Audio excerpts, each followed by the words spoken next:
할렐루야. 감사합니다. 오늘도 비록 한 자리에 함께 하지 못했지만 그러나 가정에서 또 처소에서 함께 모여서 온 가족들이 예배한 줄로 믿습니다. 오늘도 우리가 우리의 생각대로 된 것이 아니라 하나님께서 우리를 부르시고 또 우리와 함께 하신 줄로 믿습니다. 어떤 한 젊은 사람이 있었는데 결혼을 앞두고 있었답니다. 그래서 결혼을 앞두고 이제 주례를 서줄 분을 찾고 있었는데 아마도 마땅한 사람이 없었던 것 같아요. 그래서 대행해주는 전문가를 찾아서 그에게 맡기기로 했답니다. 선생님, 주례 좀 서주십시오. 사례는 충분하게 드리겠습니다. 얼마면 될까요? 해서 그 대행하는 주례자님께 물어봤답니다. 근데 주례 선생님이 하는 말이 빙긋이 웃으면서 얼마라고 얘기하냐고 그냥 당신이 생각하기에 신부가 예쁜 만큼 주세요 라고 얘기했답니다. 자, 그러자 신랑이 주례의 손에 얼마를 주어줬을까요? 창피하게도 손에 100원을 주어줬답니다. 그래서 주례자가 얼마나 많이 웃었겠습니까? 어이가 없었지만 그래도 한 약속이 있으니까 그냥 주례를 서주기로 했답니다. 자, 결혼식이 끝나자 주례가 신부의 얼굴을 이렇게 가만히 봤대요. 이 면사포를 아주 살짝 봤는데 그리고 와서 조용하게 신랑에게 다가왔답니다. 그리고 신랑에게 한마디 했는데 무슨 말을 했냐면 여보게 신랑 얼마를 거슬러 줄까? 이렇게 얘기했어요. 이해가 되십니까? 네. 그러니까 아마 자기가 당한 만큼 돌려준 것 같아요. 사람들은 보면 항상 자신이 받은 것만큼 되돌려주고 또 항상 보면 평가라는 것이 자신의 생각에 맞춰서 평가하는 것 같아요. 그러나 예수님은 우리에게 아무것도 묻지도 않고 또 따지도 않으시고 그저 우리를 있는 그대로 따스한 품으로 안아주신 것입니다. 오늘은 성탄주일입니다. 그래서 코로나 때문에 우리가 힘들고 많이 춥지만 올 한 해 달려오는 우리 모든 모습을 돌아보면서 이 성탄을 다시 한번 기쁨을 준비하고 이 복된 소식을 온 세상에 전할 수 있는 복된 성도들 다 되시기를 주님의 이름으로 간절히 축복합니다. 자, 벌써 한 해가 다 갔어요. 이번 주에 성탄절이 있고 그리고 다음 주는 송년주일입니다. 마지막 주일이죠. 자, 마지막 이러면 뭔가 한 번 정도는 좀 뒤를 돌아보는 이런 모습이 필요하지 않겠습니까? 지난 한 해를 좀 스스로 돌아보면서 마지막까지 내가 뭘 잘못했는가 결코 후회하는 그런 삶이 되어서 안 될 것입니다. 후회 없는 삶이 되었으면 좋겠어요. 자, 오늘도 보면 이 로마서의 마지막 부분입니다. 로마서 전체 16장 가운데 마지막 부분인데 17절 이하 말씀을 쭉 보면 이 바울은 이 믿음의 공동체 안에서 다툼과 분열을 일으키는 이런 자들을 살피고 그들에게서 떠나라 라고 조언을 합니다. 그런데 다행스럽게도 바울 당시 현재 로마 교회에는 그런 문제가 없었다라는 사실에 대해서 기뻐하고 있어요.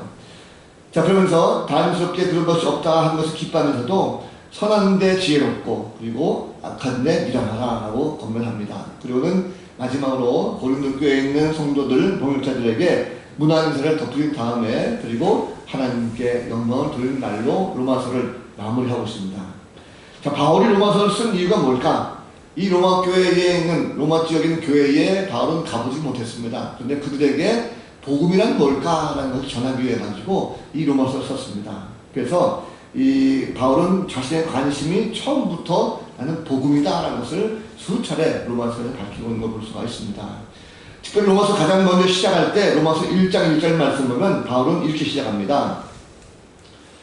예수 그리스도의 종 바울은 사도로 부르심을 받아 하나님의 복음을 위하여 특장함을 입었으니 라고 시작했어요. 하나님의 복음이라고 하였죠. 또 로마서 1장 16절 말씀 보면 내가 복음을 부끄러워하지 아니하노니 이 복음은 모든 믿는 자에게 구원을 주시는 하나님의 능력이 됨이라. 먼저는 유대인에게요 또는 그리고 헬라인에게도 말씀하고 있습니다. 자, 바울의 모습을 보니까 하나님의 복음 그리고 복음은 하나님의 능력이다 라고 시작하고 있었습니다. 근데 오늘 끝에 부분 보니까 좀 이상하죠. 끝에 부분 보니까 25절 말씀 첫 출발점에서 보니까 바울이 첫 시작이 바로 나의 복음이라고 하는 것을 시작합니다. 나의 복음과 예수 그리스도를 전파하는 이렇게 되어 있습니다. 자, 분명히 앞서 1장 1절에는 분명히 하나님의 복음 그리고 복음은 하나님의 능력이다 이렇게 시작했는데 끝에 가서는 나의 복음이라고 바울은 말하고 있습니다. 이게 뭔가 좀 잘못됐죠. 분명한 것은 바울이 하나님의 복음으로 출발했는데 왜 나의 복음으로 바뀌었을까라는 것입니다. 이 바울이 너무 교만한 거 아니겠습니까? 왜 나의 복음이라고 해요? 하나님의 복음을 만든 거죠. 그동안 선교를 다니면서 세운 교회가 많고 또 수고를 많이 했기 때문에 그동안 세월이 흐르면서 뭔가 자만심으로 바뀌었습니까? 사실 초대교회 때 이 바울의 역할은 다른 사도들보다도 훨씬 더 뛰어났다라고 할 수가 있습니다. 신약 성경의 절반 정도를 그가 기록했어요. 온 세계에 복음을 확산하는데 가장 큰 영향을 끼친 것이 바로 사도 바울이었습니다. 많은 제자들 생겼죠. 그리고 이방인들에게도 존경을 받는 그런 인물이 바로 바울이었습니다. 자, 그렇다 할지라도 감히 이 복음을 가지고 나의 복음 이렇게 표현해서는 안 되는 거 아니겠습니까? 이 문장만 보면 지나치게 자기중심적으로 표현하는 것을 보이고 있어요. 자칫 잘못하면 이것은 이단 소리 듣죠. 사람들에게 예수를 전할 때에 그 말씀을 그대로 똑바로 전해야 됩니다.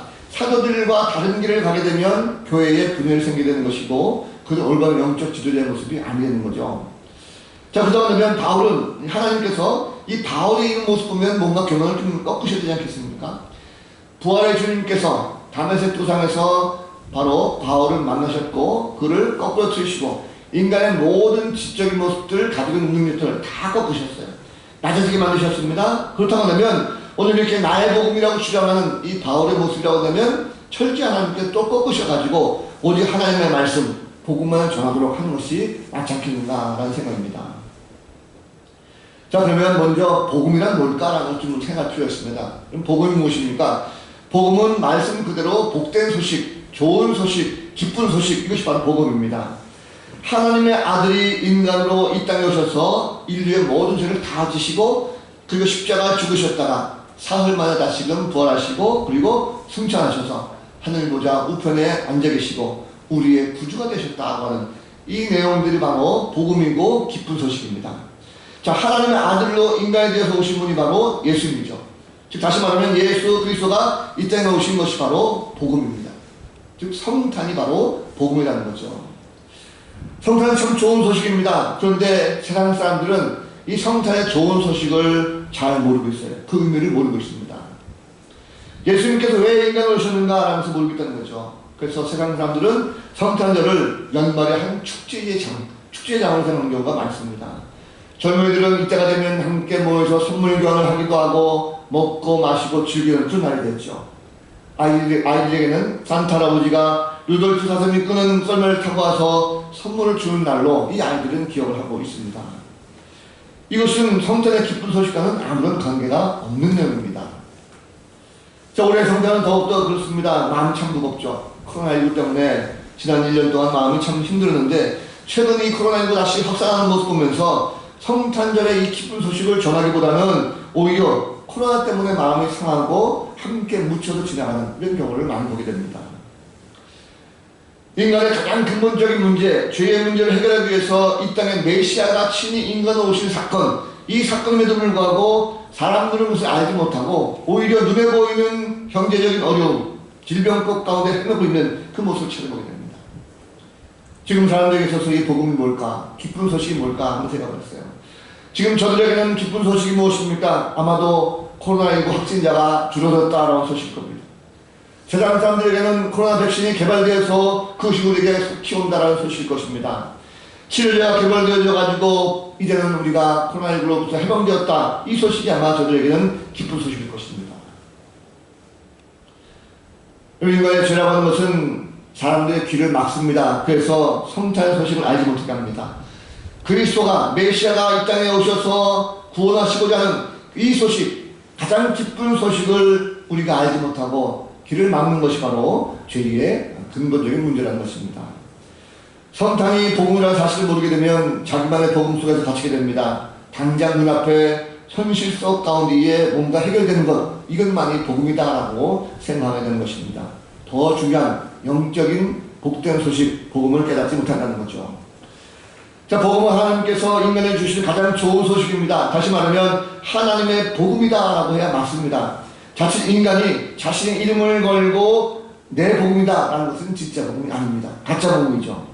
단순히 그 순간에만 좋게 포장할 뿐입니다. 자, 그런데 그 상황 속에서 보면 바울은 왜 그러면 나의 복음이다라고 했을까 하는 것이죠. 그 이유 무엇일까라는 거 보면 여러분 이 나의 복음이라는 말은 바울이 결코 교만해서 한 말이 아니었습니다. 그것은 바울의 철저한 신앙 고백입니다. 이 말이 우리 개혁 성경에는 나의 복음 이렇게 되어 있지만 개혁 개정판 말고 그리고 표준 세번역 성경에 보면 이 단어는 뭐라 되냐면 내가 믿는 복음, 내가 전하는 복음 이렇게 되어 있어요. 다시 말하면 바울의 이 복음은 나의 복음이 내 것이 아니라 내가 그동안 평생도록 내가 믿어왔던 복음, 내가 평생도록 전해왔던 복음, 이것이 바로 나의 복음이다 라는 것이고, 이 나의 복음이라는 것은 예수 그리스도의 오심과 그분의 사역과 죽음 그리고 부활 그리고 그 하나님의 구원의 역사가 어떻게 이루어졌는가 라는 것을 철저하게 믿음으로 고백하는 바로 바울의 복음 고백이라는 것입니다. 자, 이 복음이 오늘 말씀 보니까 오랜 세월 동안 감춰졌던 비밀이었다라는 것을 깨닫게 합니다. 자, 바울은 말합니다. 나의 복음과 예수 그리스도를 전파함은 영세전부터 감추어졌다가 이제는 나타나신 바 되었으며 라고 말하셨어요. 자, 바울이 전하는 이 복음, 이 복음이라는 것은 바로 예수 그리스도에 가는 것입니다. 다른 것이 없었어요. 하나님의 아들이 인류 구원을 위해서 인간을 오신다는 소식입니다. 그런데 인류를 구원하기 위해서 메시아가 온다는 사실을 철저하게 감춰져 있었어요. 하나님은 그동안 침묵하고 계셨습니다. 세상 사람들이 하나님 앞에서 간절하게 메시아를 구했죠. 통해할 심령을 가지고 애통한 마음을 가지고 빌어도 하나님께서 가만히 계셨어요. 사실 성찬이라고 하는 이 기쁜 소식은 이미 오래전부터 준비되었고 계획되었습니다. 이것은 이미 태초부터 있었어요. 하지만 예수 그리스도께서 오시기까지 아주 오랜 기간 동안 비밀 상태에 있었습니다. 인간들은 왜 이 소식을 몰랐을까라는 것입니다. 예수 그리스도 오시기까지 하나님께서 철저하게 비밀에 붙이신다는 것은 바로 하나님의 때에 맞춰서, 다시 말하면 메시아가 나타나실 그 때가 될 때까지 철저하게 복음을 감춰두셨다는 것입니다. 드디어 그 때가 되었을 때 성탄의 기쁜 소식이 들리기 시작합니다. 예수 그리스도 메시아가 이 땅에 오셨다고 하는 이 소식으로 말미암아 이 세상의 역사가 바뀌게 되었습니다. 역사의 전환점이 됐던 것입니다. 역사의 주권자이신 하나님께서 창세전부터 비밀이 감춰졌던 그 일을 메시아였던 예수 그리스도가 이 땅에 오시면서 하나님의 창조 역사가 바로 예수님을 통해서 전환되어졌고 바로 완성자로 바뀐 걸 볼 수가 있습니다. 그동안 하나님께서 창조하신 이 세계가 어떤 세계였습니까? 인간의 모든 범죄를 말미암아 혼란과 무리 속에 빠지게 됐습니다. 그런데 예수 그리스도가 오심을 말미암아 이제 진리가 무엇인가를 확연하게 알게 되었고, 그리고 이제는 그 진리를 따라서 복음을 향해서 나가는 이 복음이 전파되기 시작했습니다. 바울이 그 소식을 알고 복음을 전파할 수 있는 그 대열에 자신도 서게 됐다는 것입니다. 자, 메시아가 오셨습니다. 바로 그분이 예수 그리스도십니다. 예수께서 오셨다는 것이 바로 성탄이죠. 주님이 오심을 말미암아 구원의 복음이 선포되어 있고 모든 사람들은 이제 심판이냐 구원이냐 하는 이 갈림길에 서게 되었습니다. 자, 인간은 이제 무언가를 선택해야 됩니다. 어떤 것을 선택하는 따라서, 무엇을 선택하는 따라서 구원이냐 심판이냐라는 그 상을 맡게 됩니다. 예수 그리스도를 믿고 그분을 선택하는 자들은 구원을 받고 영생의 바늘에 서는 것이지만, 믿지 못하고 세상을 선택하는 자들은 영원한 형벌로 다스리게 되었다는 것을 말씀하고 있습니다. 자, 그렇다고 하면 여러분, 우리가 예수를 언제 알았습니까? 복음이라는 것은 분명히 우리에게도 오랜 시간 동안 감춰져 있습니다. 예수를 믿기 전에 우리는 그걸 몰랐어요. 복음을 몰랐습니다. 철저하게 비밀로 가려져 있었습니다. 그래서 성탄절의 참된 의미를 몰랐다는 것입니다. 그것이 어떤 소식이고 얼마만큼 좋은 소식인지 몰랐어요. 단순히 1년을 마무리하면서 마지막 기간에 있는 하나의 기독교 공휴일로만 우리가 생각했습니다. 이 날이 되면 가족끼리 오래간만에 함께 모여서 샴페인을 터뜨리고 마시고 고기를 썰고 먹고 케이크를 나눠 먹기도 하고 하늘을 정리하는 하나의 축제의 날로 우리가 생각한 경우가 많았습니다. 그럴 때 성탄 노를 때는 기쁨이 없죠. 그저 쾌락만 있을 뿐이고 이 행사의 존재할, 쾌락을 위한 행사로 존재할 뿐입니다. 하나님께서는요, 이 복음에 대해서, 이 성탄에 대해서 알지 못하게 하시고 비밀을 할 때가 있습니다. 예수 그리스도가 누구지 모른다는 것은 아직도 그것이 비밀스럽게 감춰져 있다는 것입니다. 자, 그럼 이제는 그 사실을 알게 됐습니다. 그럼 우리가 선택을 해야 됩니다. 어떤 선택입니까? 예수 그리스도께서 이 땅에 왜 오셨는가라는 것을 안다면 이 성탄절을 하나의 육체적인 쾌락을 위해서 지나는 이런 절기가 되는 것이 아니라 주님께서 오신 그 참된 소식이 바로 이 땅에 모든 인류를 구원하시기 위한 하나의 구원 계획이 있다는 것을 우리가 알고 더 이상 우리가 성탄절에 대해서 풍청풍청 살아서는 안 된다는 것입니다. 성찬의 의미를 잘못 알 때는 우리가 방황하면서 세상을 원망을 했습니다. 먹고 마시고 취해서 흔들리게 됐습니다. 그러나 하나님께서 이 땅의 구원자이신 예수님을 보내셔서 이 성찬의 의미를 안다고 한다면 그 주님께서 우리를 구원하시기 위해서 이 땅에 오셨다는 이 사실을 우리가 안다면 이제 우리가 비로소 하나님의 뜻 가운데 살아가는 성도가 될 줄로 믿습니다. 우리 하나님의 뜻을 잘 모르죠. 이런 얘기했습니다. 빌 헤이븐이라는 사람이 있어요. 빌 헤이븐이라는 사람은 1924년도 미국의 최고의 조정 경기 선수였습니다. 자, 프랑스 파리에서 열리는 올림픽 금메달 기대주였습니다. 조정 경기에서 이 빌 헤이븐이는 당시 그를 능가할 사람이 없다라는 것을 알고 있었고, 많은 사람들이 이 빌 헤이븐지가 파리 올림픽에서 조정 경기에 당연한 금메달 따는 당상이다라고 생각했어요. 자, 그런데 그 파리로 가기 전에 이 헤이븐지에게 일이 생겼습니다. 뭐냐면 자기가 사랑하는 아내가 바로 출산을 임하고 있다는 거예요. 아이를 낳게 되는 그런 상황이 됐습니다.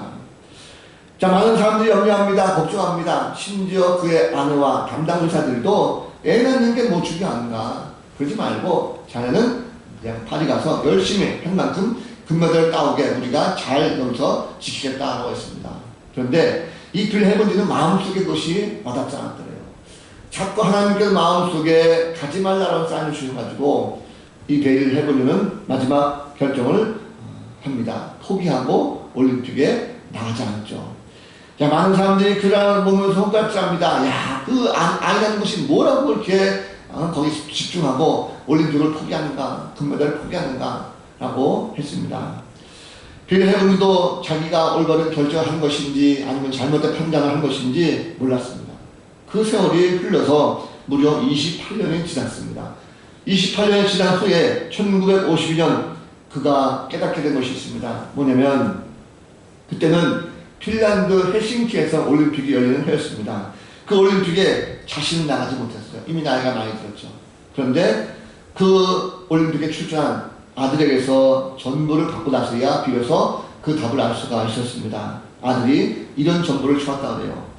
사랑하는 아버지, 제가 세상에 태어날 때 어머니 옆에서 저를 기다려주신 것에 진심으로 감사를 드립니다. 저는 아버지가 28년 전에 받으셨을 금메달을 제가 목에 걸고 집으로 갑니다. 아버지의 사랑하는 아들 프랭크로부터 라고 정보를 받았다고 그래요. 자신은 몰랐습니다. 그런데 오랜 기간 동안 지나고 보니 하나님께서 왜 자기를 가지 않게 했고 아들을 보냈는가라는 것을 깨닫게 됐다는 것입니다. 하나님의 섭리와 역사, 하나님의 계획은 아무도 모릅니다.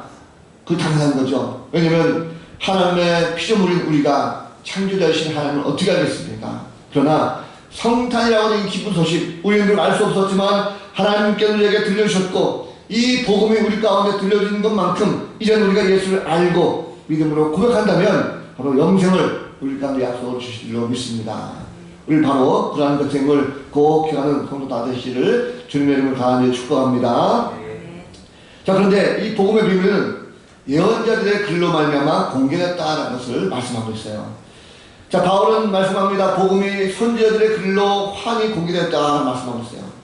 자, 복음은 분명히 예수 그리스도가 가는 것이고 그 철저히 비밀로 감춰져 있었다 말씀드렸습니다. 그런데 하나님께서 이것을 아무도 모르게 꽁꽁 감춰두신 것만은 아니라는 것입니다. 자, 성경의 비밀은 계시록이 그렇습니다. 영원하신 하나님께서 오래전부터 감춰뒀던 비밀입니다. 그런데 이 비밀도 하나님을 믿는 백성들, 하나님을 택한 백성들에게는 이 비밀을 알려주고 싶으셨어요. 그래서 영원하신 하나님께서 감춰둔 비밀이지만 하나님을 알지 못한 백성들에게는 감춰뒀지만 바로 하나님을 알고 믿는 자들에게는 장래에 벌어질 일들에 대해서 말씀하고 싶으셨다는 것입니다. 그래서 하나님께서 선지자들을 택하셨어요. 선지자를 택하시고 그들의 말씀을 전합니다. 그리고 그 선지자를 통해서 말씀을 기록하기 시작했습니다. 그래서 선지자들의 글로 말미암아라고 했는데 이 선지자 글은 무엇일까요? 바로 구약 성경 말씀이죠. 자, 이 예수 그리스도 메시아가 올 것이라고 하는 이 말씀은 이미 오래전 구약 성경의 예언의 말씀으로 기록되어 있는 것을 볼 수가 있습니다. 바로 하나님께서 장차 보내실 메시아를 계시하는 말씀이죠. 구약과 신약은 결코 떨어져서 해석할 수가 없습니다. 구약은 오실 메시아에 대한 말씀입니다. 신약은 오신 메시아에 대한 말씀입니다. 그렇기 때문에 신구약 성경을 떨어져서는 해석할 수가 없어요. 하나님 말씀은 이미 구약 가운데 메시아가 올 것이라는 것이 예언하고 있었습니다. 바울은 구약을 굉장히 중요하게 생각했어요.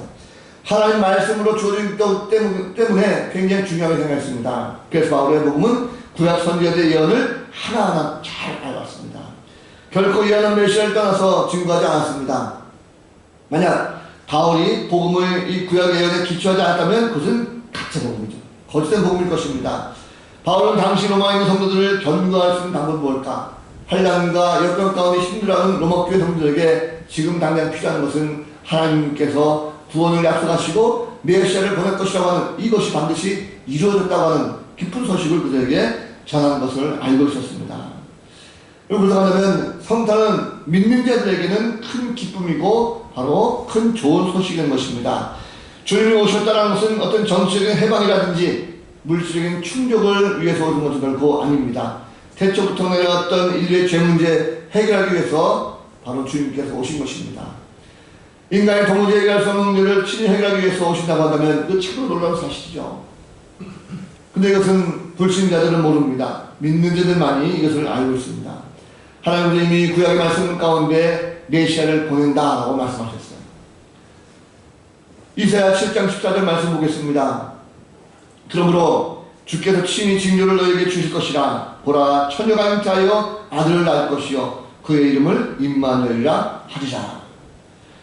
또 이사야 11장 10절 말씀 보면 그날에 이새의 뿌리에서 한 싹이 나서 만민의 기치로 설 것이요 열방이 그에게 돌아오리니 그가 거한 곳이 영화로우리라 말씀하고 있습니다.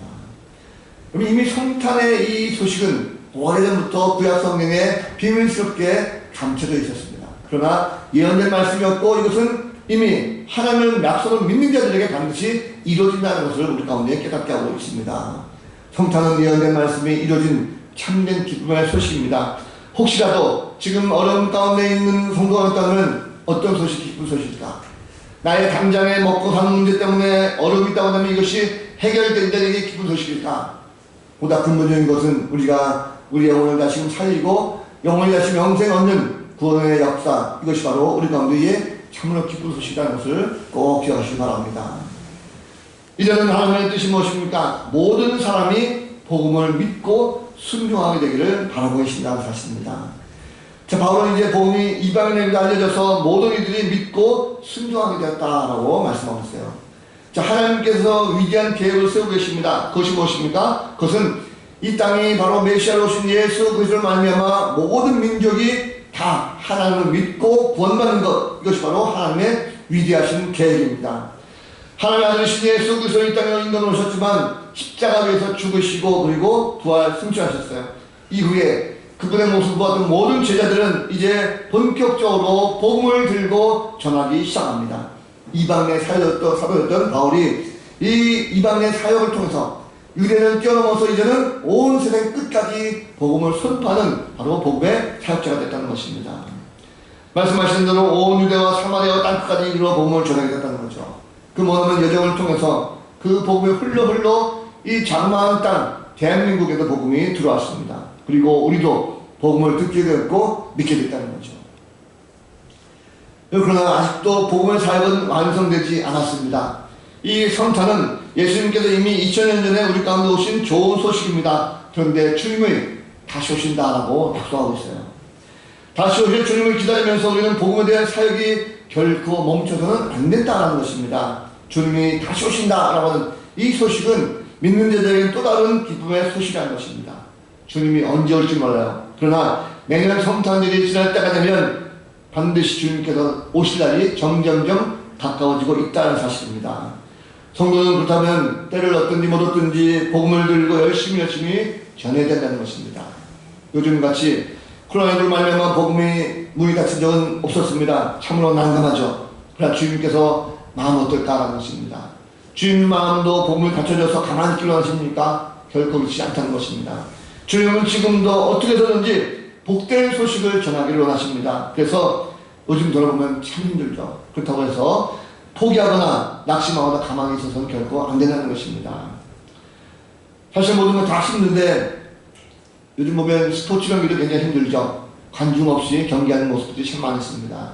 그나마 좀 나아졌을 때는 이제 10%, 20%, 30% 관중들이 있었지만 단계가 올라가면 올라갈수록 무관중 경기하는 경우도 많이 있었어요. 자, 스포츠 경기를 보면 그 묘미가 무엇입니까? 선수들과 더불어 감독의 전술 전략이 있어야 될 것이고 또 심판진들의 경기 운영도 있을 것입니다. 그리고 가장 중요한 것은 관중들의 열정적인 응원이 있을 때에 그 경기는 더욱더 피신하는 것이고 또 더욱더 힘을 쓸 수가 있는 거죠. 자, 그런데 이 코로나 바이러스 말미암아 무관중 경기가 열릴 때 모습을 가만히 한번 생각해봤습니다. 무관중 시합을 볼 때마다 관중의 환호는 없었어요. 그런데 선수들의 모습은 어떻습니까? 선수들을 가만히 보니까 관중들이 있건 없건 간에 이 선수들은 굉장히 진지하게 열심으로 최선을 다해서 경기 때문에 볼 수가 있었어요. 왜 그럴까라는 걸 가만히 생각해봤습니다. 왜냐면 지금은 관중석은 비어있다 할지라도 그 경기는 분명히 생중계되고 있다는 거죠.